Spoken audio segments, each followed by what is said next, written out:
Kira itu saja dari saya. Apabila tutur kata saya kurang berkenan di hati Bapak Ibu sekalian, saya mohon maaf.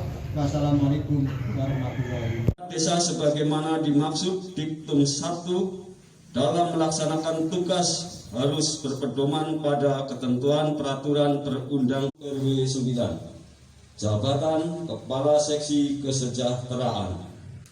2. Nama Heri 1982. Alamat Randegan RT 5 RW 2 Jabatan.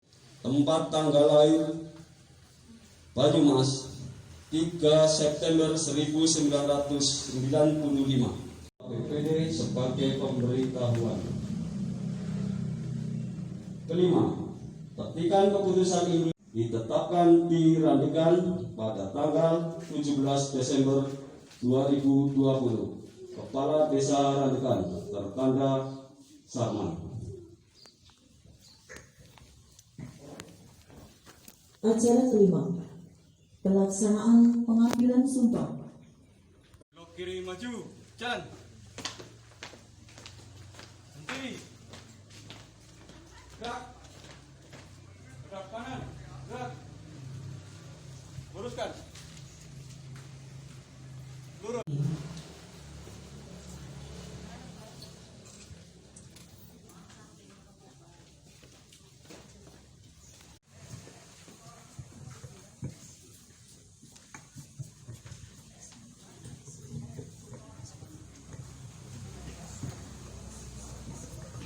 Sebelum saya mengambil sumpah terlebih dahulu, saya ingin menanyakan kepada saudara. Sumpah yang akan saudara ucapkan ini adalah mengandung tanggung jawab terhadap bangsa dan negara Republik Indonesia. Tanggung jawab memelihara, menyelamatkan Pancasila dan Undang-Undang Dasar Negara Republik Indonesia tahun 1945. Serta tanggung jawab terhadap kesejahteraan rakyat. Perlu saudara ketahui bahwa sumpah dan janji yang akan saudara ucapkan di samping disaksikan oleh diri sendiri dan oleh semua yang hadir di sini, juga disaksikan oleh Allah SWT, Tuhan yang Maha Mengetahui. Baik yang tampak maupun yang tersembunyi, baik yang dikerjakan maupun yang direncanakan. Dan kepada Tuhan itulah akhirnya pertanggungjawaban akan saudara berikan. Allah, saya bersumpah. Demi Allah saya bersumpah Bahwa saya akan memenuhi kewajiban saya selaku perangkat desa dengan sebaik-baiknya, sejujur-jujurnya, dan seadil-adilnya. Bahwa saya akan selalu taat dalam mengamalkan dan mempertahankan Pancasila sebagai dasar negara. Bahwa saya akan menegakkan kehidupan demokrasi dan Undang-Undang Dasar 1945 serta melaksanakan segala peraturan perundang-undangan dengan seluruh-seluruhnya yang berlaku bagi desa, daerah, dan negara kesatuan Republik Indonesia. Pelantikan.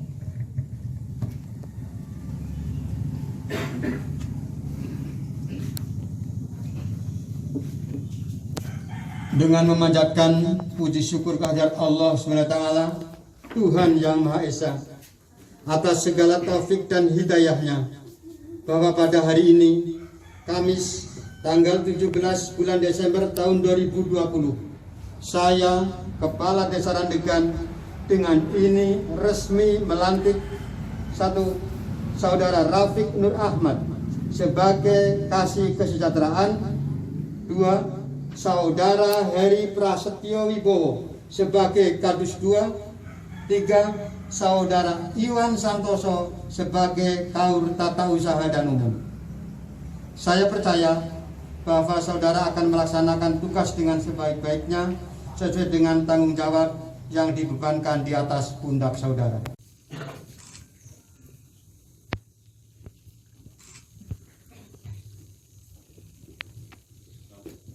Penandatanganan oleh yang di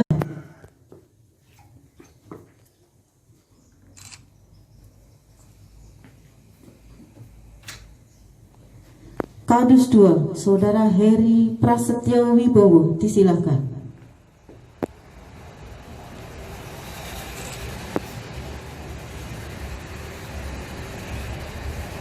Kaur Tata Usaha dan Umum, Saudara Iwan Santoso, disilakan.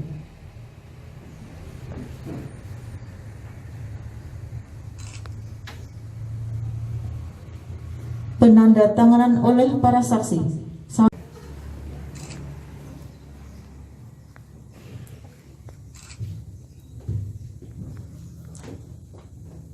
Bapak Dr. Andes Agus Rianto dari Ketua BPD Desa Randegan.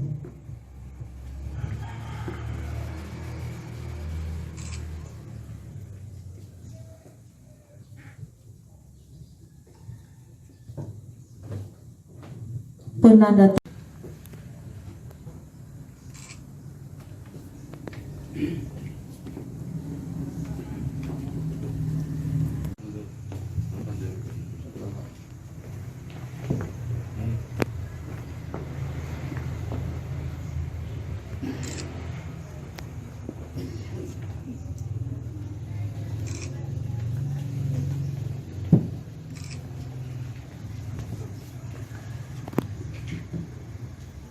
pengambilan sumpah selesai.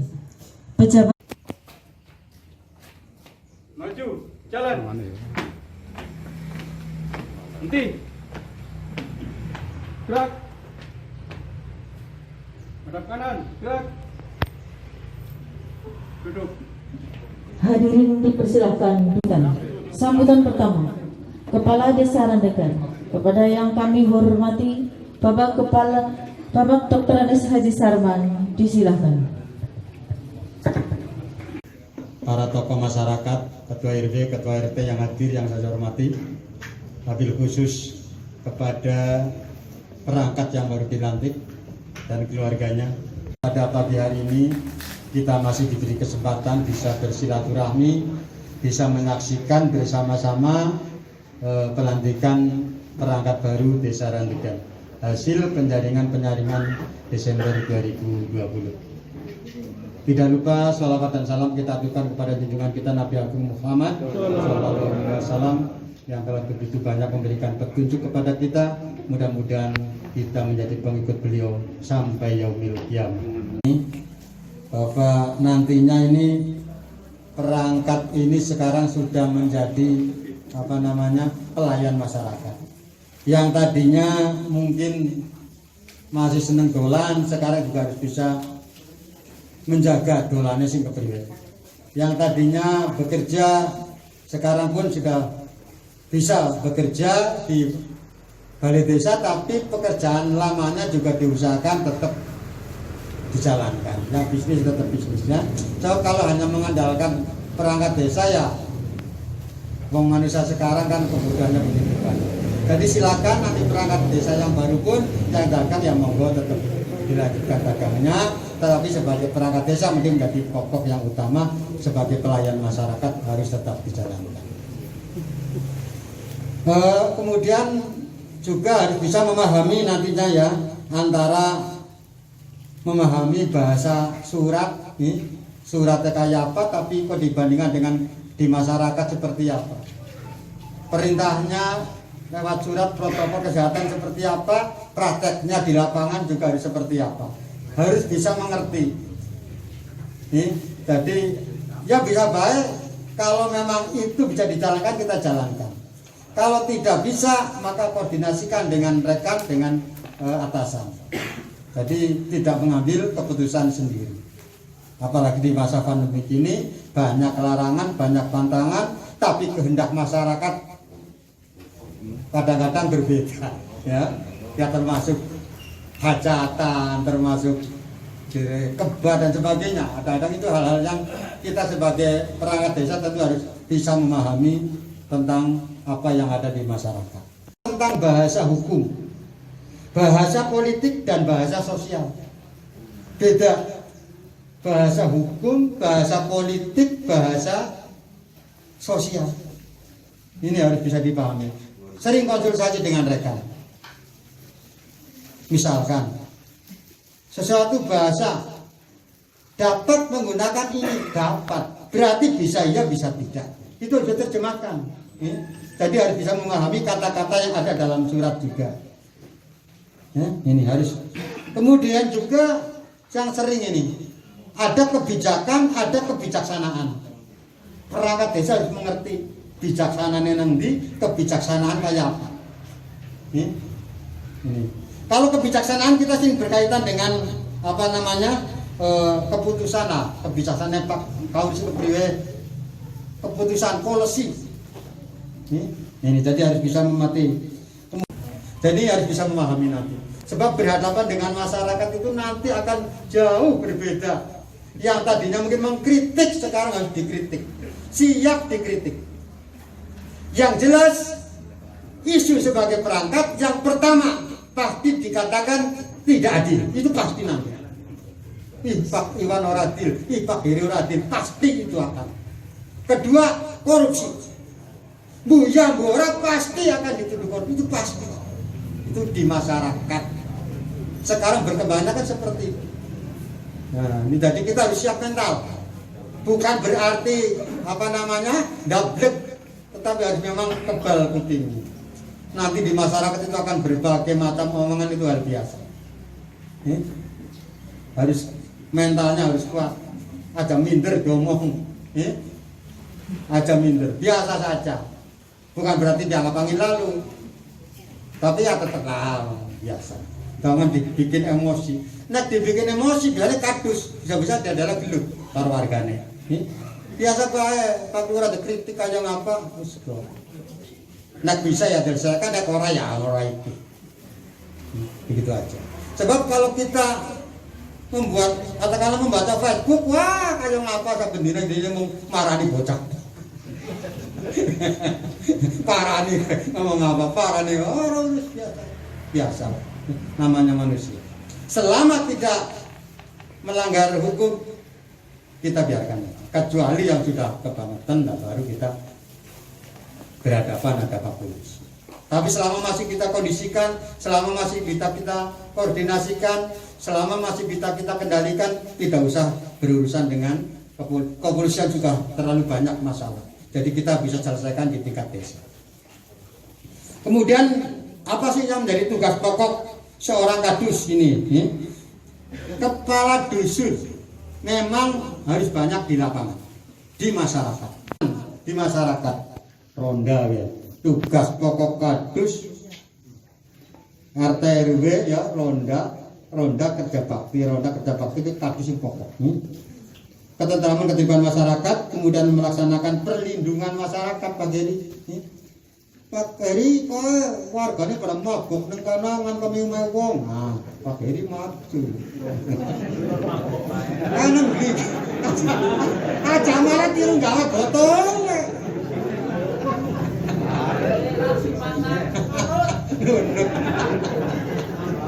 Nah ya. Nah, dia baca nontokan kae organisasi apa kan. Anak sing mabuk malah melu bukan melu. Kemudian harus mengerti warga, mobilisasi masuk metu warga, keluar masuk harus tahu. RT kana ana ngumpet datang, ana pendatang dan sebagainya. Ini harus tahu. Kemudian tugas pokok KAUR tata usaha ini tugas pokoknya adalah membantu sekretaris desa dalam urusan pelayanan administrasi. Ini jadi engko Pak Iwan dia ngurusi warna-warna siki aplikasi apa baik kudu ngerti usia aplikasi tentang pelayanan kemasyarakatan. Dari kejaksaan, kepolisian punya aplikasi, harus tahu. Kemudian yang lain-lainnya mesti saja yang jelas harus menguasai pembukaan kearsipan. Jadi surat masuk surat kedua dijanjikan. Kemudian kasih mesra ini ya, seorang kasih mesra ini tugas pokoknya adalah melaksanakan pembangunan sarana prasarana ini. Jadi kemarin ini saya sampaikan sekarang. Pak Wantoro kadang-kadang banyak orang mengkritik nih waktu masih menjadi kaum mesra. Karena memang dia tugas pokoknya adalah seperti itu. Ya. Tugas pokoknya memang seperti itu kaum mesra ini, melaksanakan pembangunan sarana prasarana. Dia yang bertanggung jawab melaksanakan pembangunan. Bahwa kegiatan hari ini adalah rangkaian kegiatan yang telah dilaksanakan sebelumnya. Sebenarnya harapan saya itu karena ini masih kelihatan empet-empetan. Jujur saja, gara-gara pelantikan perangkat desa di Desa Kelapa Gading, saya itu dipanggil oleh Pak Bupati, Bung Andon didomai.